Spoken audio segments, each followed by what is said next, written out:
Hello, everybody, and welcome to what will be the final recording of Conscious Grief Series 5.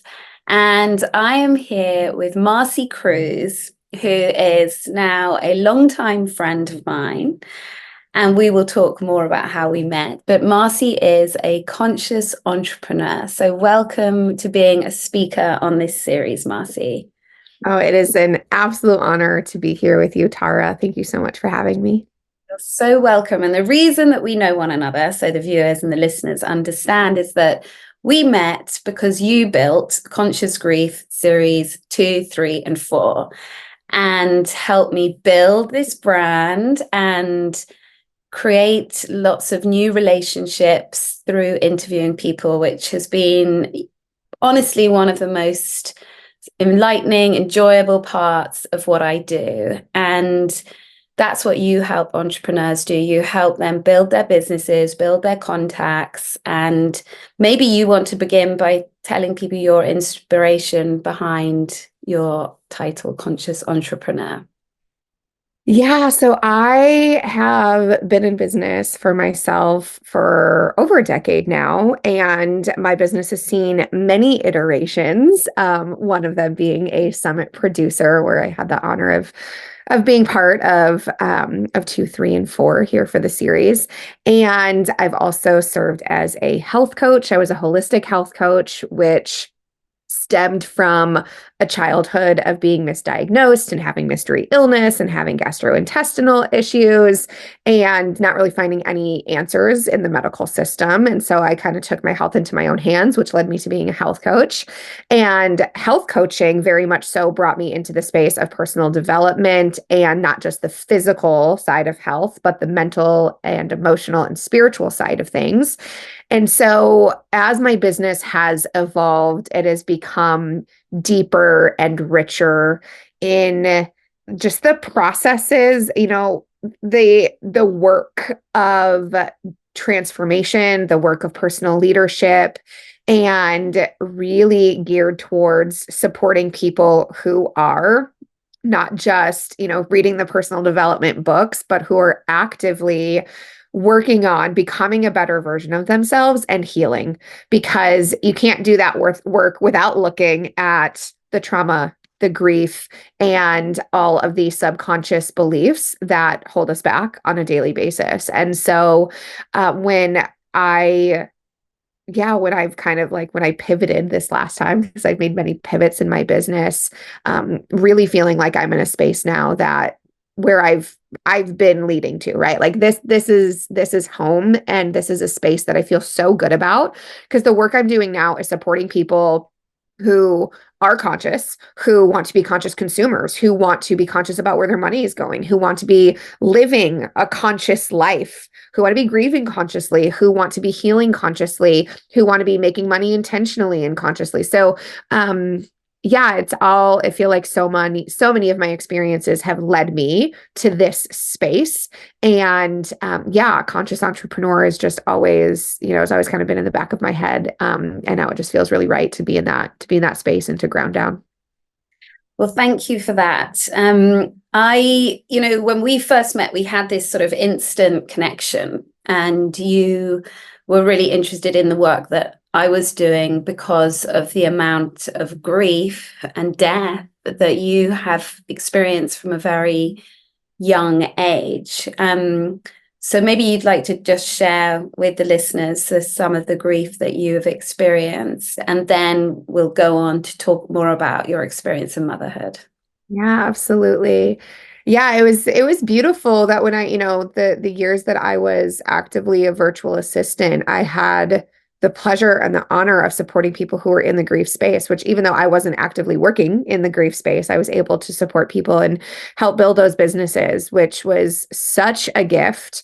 As I studied to be a death doula, which was kind of happening around the time that we started working together. And I always knew that in some way, shape, or form, working with death and dying and the grief would be a part of the work that I do in this world. And thanks to you and the work that we did together, I was really able to see like how that got to play out and got to see a lot of different possibilities. But kind of the backstory, part of the reason why anytime I see somebody who's like working in the grief space, I'm like, oh yes, I'm very curious, and I do feel that instant connection. And my grief story goes back to, as a child, I lost a really close uncle when I was very young. I was 8 years old. I lost an uncle tragically. He had epilepsy and he had a seizure while he was driving. And he drove into the neighbor's pool and drowned. And I was 8, he was mid-20s. And that one I was kind of like hidden. I was hidden from, I wasn't able to go to the funeral. Like I still, I'm like, why did my parents not let me go to the funeral? And then my great aunt died on my birthday when I was 16. My grandfather died when I was very young. And so, some of those were very normal, right? Like my grandfather was older. Those were pretty simple, in terms of like simple versus complicated grief. But then on my high school graduation day, my best friend passed away in a car accident. And I lost 11 friends total in the next 2 years. So my first 2 years of college or secondary school was just a constant state of like grief and disbelief and numbness and really not having the resources, not knowing, and my mother is a psychotherapist. And, we've even had conversations of like, how do you support someone so young who is navigating such tremendous loss? And, that continued on into my early 20s. A really great friend of mine was driving. I didn't know he was driving and texting me and got into a car accident and passed. And then an ex-boyfriend of mine passed from a heroin overdose a few years ago.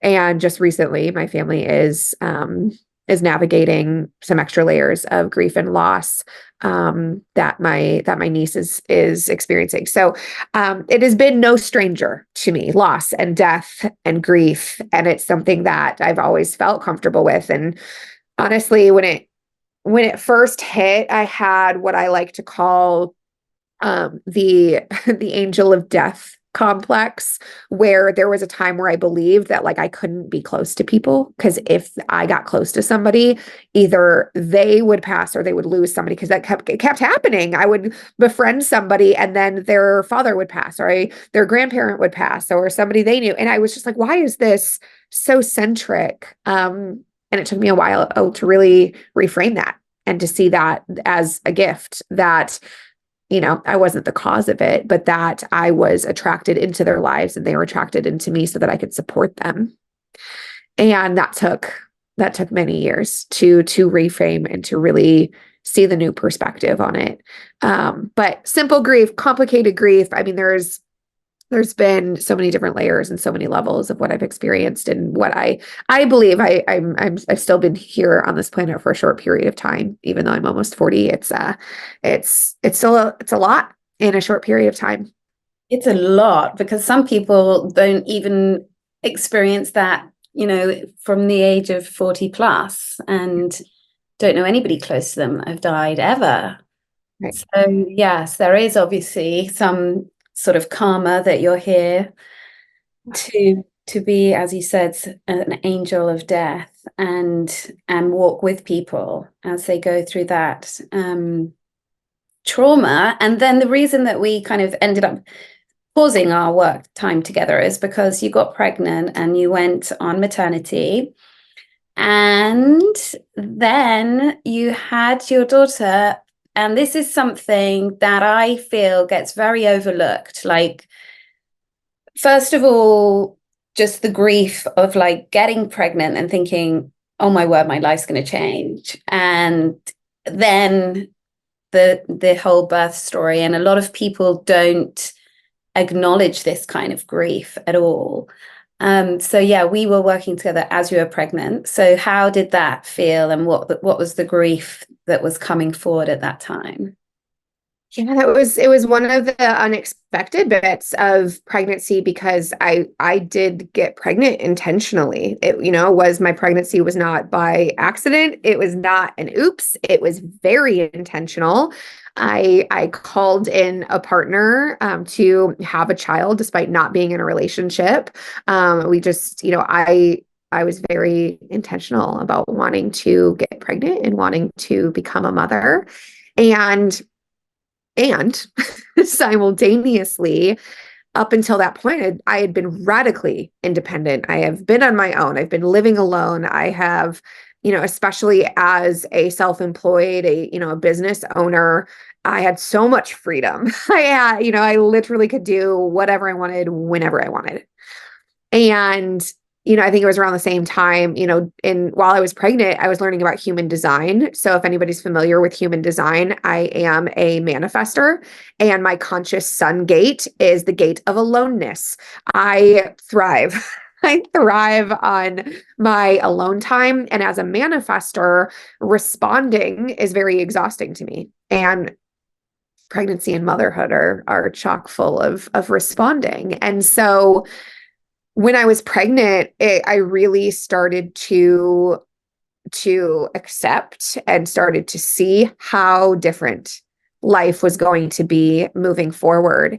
And, we talk about this in grief a lot. Like, grief isn't solely sadness, right? It's not only, lower vibration or, negative. I don't like the word negative, but, lower vibration emotions. Grief is also joy. It is also love. There's so much in the experience of grief. And I was so fully immersed in all of it, right? I had made this decision. It happened very quickly from the moment that I declared I wanted to be pregnant to being pregnant was a very short period of time.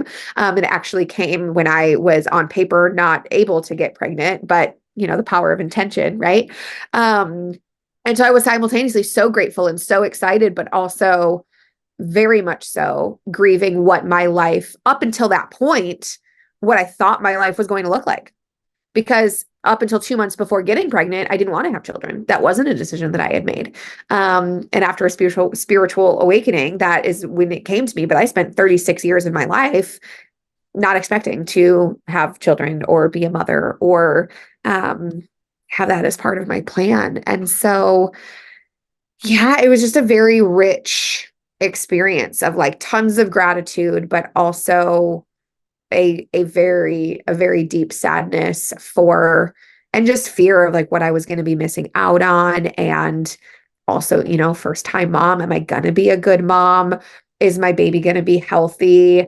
What is it going to be like? And that complete lack of control. I had been able to be so in control of my life. And I knew that having a child was going to throw a wrench in that. But that was also a great invitation, right? To surrender and to trust. And that, because of the presence of grief, it really did serve my spiritual journey and really did allow me to sink deeper into my spiritual health and my trust and what I believe in. And yeah, so it's all really beautiful, but it was very unexpected, very unexpected.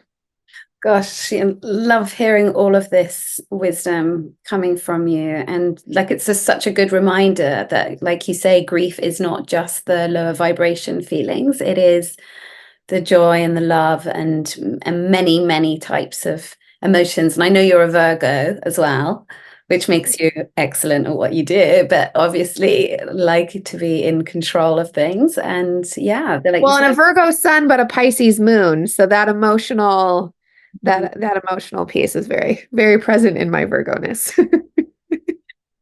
And then you got to the labor and giving birth, and there was more grief. Who would have thunk? Yeah, labor was beautiful. I decided it was always my intention through pregnancy to birth at home. And I had two doulas. I had a midwife. My sister is a labor and delivery nurse. My mom gave natural birth to four babies, and I had a ton of support. And my co-parent, my daughter's father, was supportive of whatever birth I wanted to have. And I I went almost 2 weeks late. So I went over 41 weeks and there was zero sign of any progress happening. And so I went in for an ultrasound at 41 and 4 days, so 41 weeks, 4 days. And we found out that the baby was breech, which technically we should have known, because she was marked. She was breech at our 20-week ultrasound.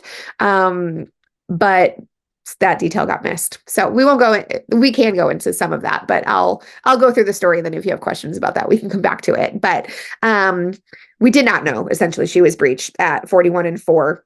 She was a big baby and I was enormous. And so she was too big to try to flip. And so the decision that I had to make in a very snap decision, I had to decide very quickly, I had a day to decide if I wanted to have a C-section and go into a hospital and do the C-section, or if I wanted to stick to the plan and birth at home. And 100%, 111% of my intuition and my body said, you are birthing this baby naturally.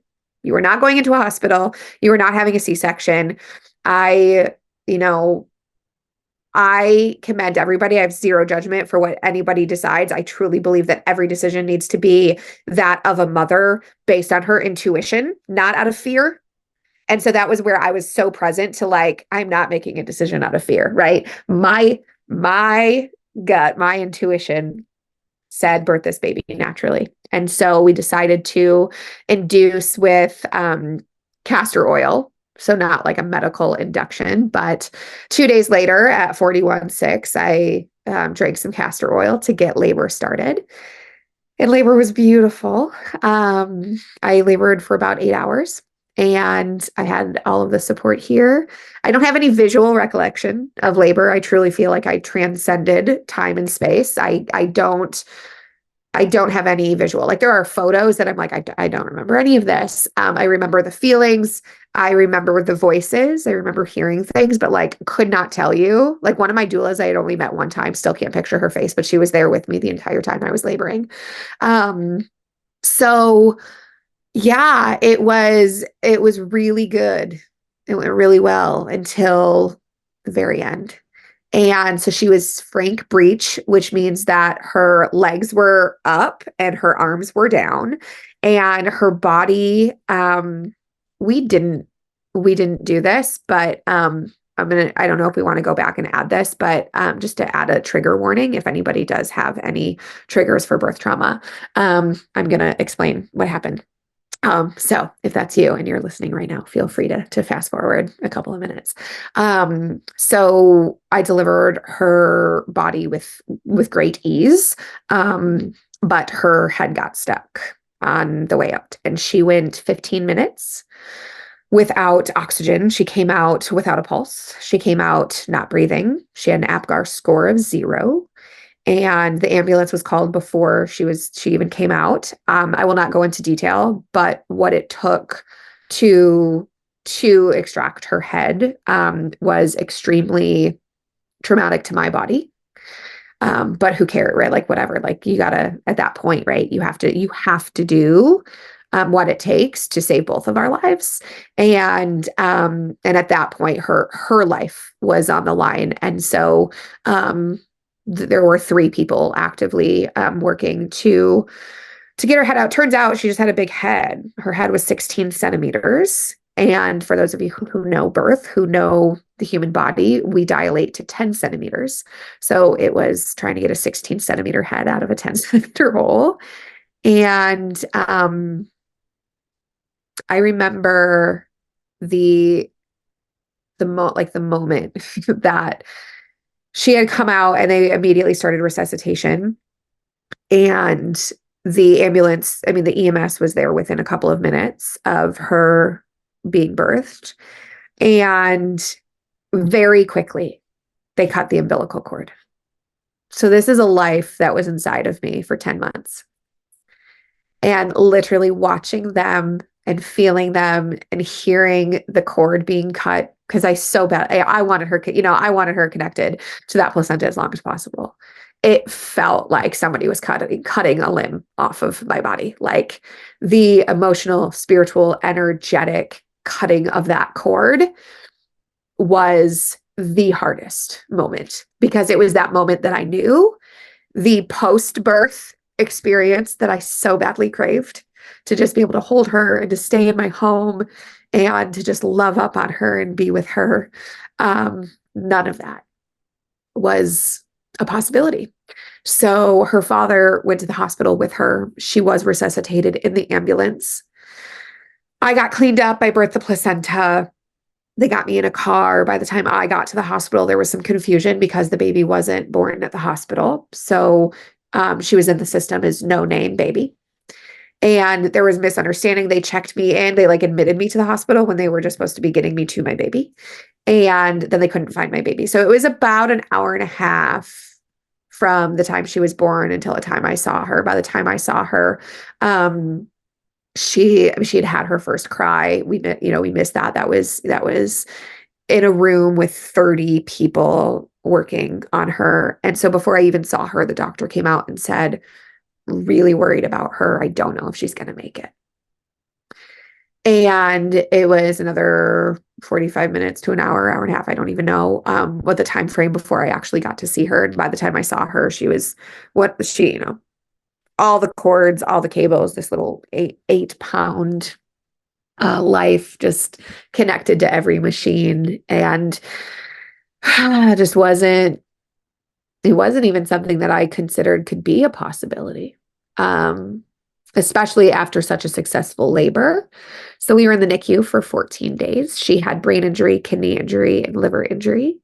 She, even upon leaving the NICU, we weren't sure what her developmental stage was going to be. She healed her liver and her kidney on her own within a few weeks. But it was basically, we're going to have to monitor her for a year to see how her brain develops, to see if this is an injury that she'll be able to heal on her own, or if she's going to spend a lifetime with developmental issues or delays. And so there was so much unknown, so much that I felt like was taken from me. While also, the question I kept getting is like, well, why didn't you get a C-section? Do you regret getting? No, I don't regret the decision I made for 1 second, because I made that decision from a place of love, from a place of intuition. And had I gotten a C-section, it could have gone worse. Like you don't know what's going to happen. And so everybody else, I know that there was anger. I know that there were people who were angry with me for the decision that I made. So that was an extra layer of trauma and grief on top of that. So fast forward, she's amazing. She is perfectly healthy. She has hit every mile marker, exceeded every mile marker. And yeah, but I held my breath for a year. It wasn't until she was a year old that I really felt like I started to breathe again, because we didn't know. We had no idea. Every step of the way, we had no idea. We kept getting good remarks, but we didn't know where it was going to go. So yeah, it was a crazy experience for sure. Do you pray? I think I do a form of prayer. I don't refer to it as prayer, but I absolutely communicate with what I believe to be a higher power.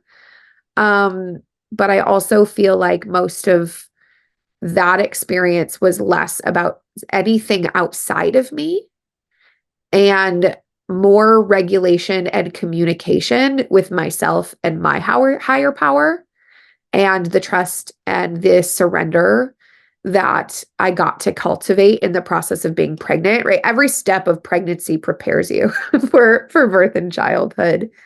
And so I really felt like it was more of an internal experience than it was, reaching out to or praying to or asking for support from anything outside of me. Yeah, because there feels like such a strength and such a conviction internally, and it's really powerful and really a miracle, how It it works. truly is. I mean, even her doctors were calling her the miracle baby by the time we left the hospital. But it's also part of the reason why, I was labeled geriatric. I'm a geriatric mom because I was pregnant 36. I had her at 37. And I'm so glad I didn't have a child in my 20s because the amount of work that I did, the inner work, the spiritual work, the growth, the awareness that I have of my energy, of my thought processes, of my subconscious belief system, I didn't have that insight in my 20s. And not that I wouldn't have been a great mom, but I am so grateful that I am a geriatric mama and I had her later, because had I had that experience in my 20s, I wouldn't have known how to take care of myself. I wouldn't have known how to honor my grief or the trauma while also taking care of this new life, right? Because I also became a mother that day. I also had a new life to take care of. Everything shifted, and everything shifts for somebody the day that they have a baby. And just even more shifted because of the trauma and the grief for both of us, because I wasn't only present to my grief and my trauma, but I was present to hers. I was present to the trauma, and she chose. I mean, she fought. She chose to be here. I had nothing to do with that. She very much so. I mean, she beat every odd, every single statistic that we had along the way in the NICU. She was in the unlikely category. Right? Possible but unlikely. She did it. Possible but unlikely. She did it. Time after time after time. That takes a choice, an energetic choice, and a fight to stay on this planet. So I'm grateful every day that she decided to stay. Yeah, for sure. And you you have just explained it in what you've said, but for the people that I've come across, that have had very traumatic birth stories, and it can be something that they don't get to deal with, for decades, because there's just not people around them saying this is like severely traumatic, and you didn't get we have these birth plans, for example, that don't go to plan, and there's all the grief of that not going to plan. Then it becomes very traumatic, and then you become a mom, and then that's like constant. There's no time, really. It's just you're in survival mode.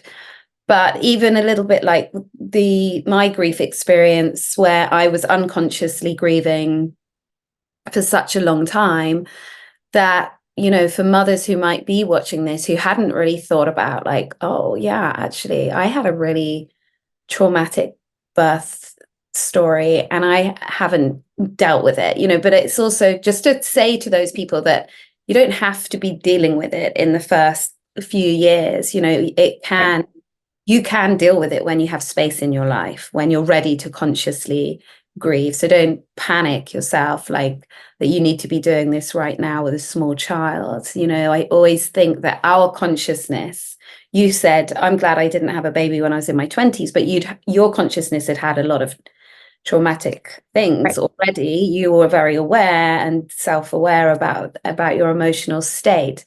And some of us, our consciousness is not ready until decades later. Right. Right.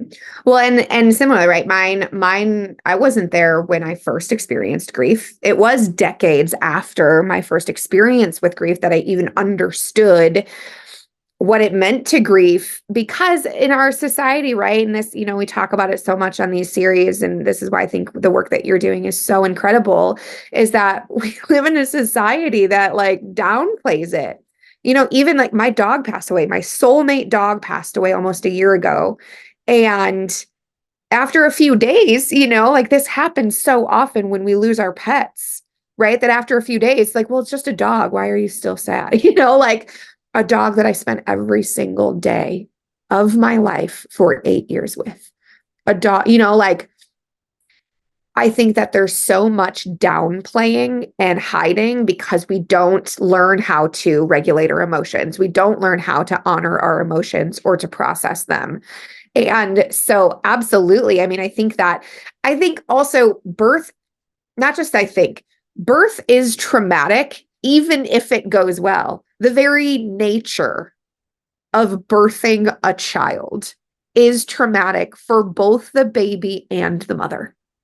What our bodies go through, what our brains go through, and regardless of what you choose, whether you choose to be medicated or not, whether you choose to be in a hospital or at home, like whatever you choose, it is traumatic. And so I think that there's so much beauty in, in the awakening to even just accepting and acknowledging that what you experienced was traumatic. Now, whether or not you're ready to go there and you're ready to heal and you're ready to process some of that, because it's stored in your body. It is 100%, all of that trauma, all of that grief is stored in your body. So when you are ready, it is easy to access it. Maybe not easy. Easy is not the right word. It is available to access.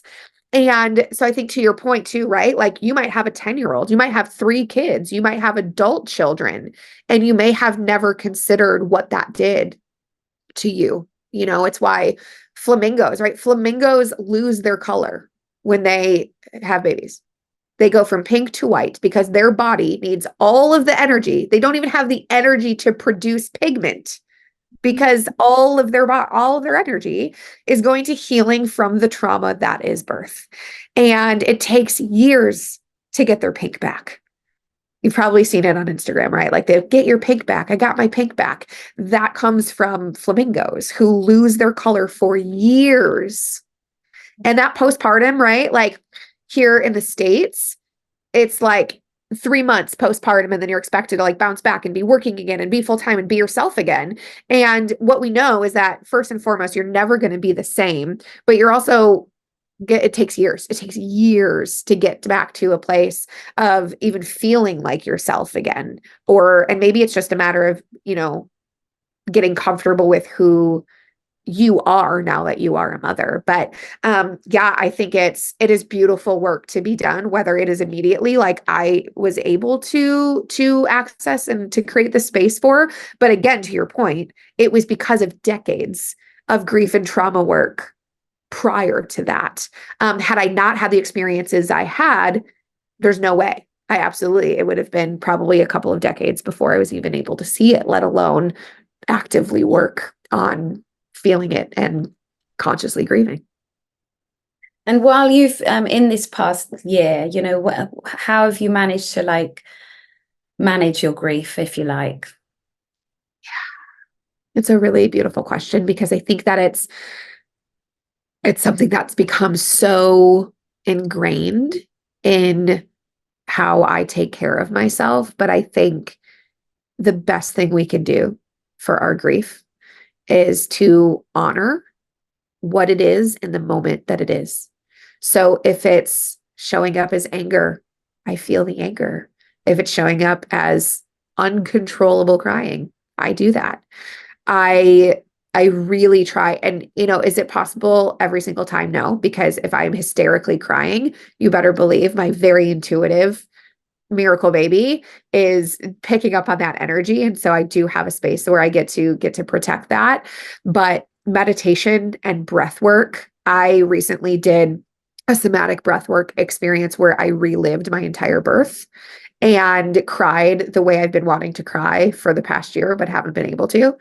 And so I think that there's so many modalities, there's so many tools, and I am no longer in a place where I shame myself or I try to push emotions away. I ask for support when I need it, when I need a day, when I need a minute, when I need a half an hour, when I need to meditate. I've been getting up a lot earlier than my daughter. I'm very lucky that she sleeps in late, but I get up at 5 a.m. She usually gets up around 9. And so I have time, I create the time to take care of myself before I have to take care of her. But I think even though I haven't been doing it really regularly, right? But just knowing I have access to so many tools, tapping and grief yoga and breath work, I think is really big because there's so much grief and trauma that's stuck in the body. And so being able, anytime we can move that, shamanic shaking is one of my favorites, but I think it is just being really intentional, and that it's the intentionality that has become second nature to me. But at first, right, it really becomes something that you have to like consciously and actively create space for.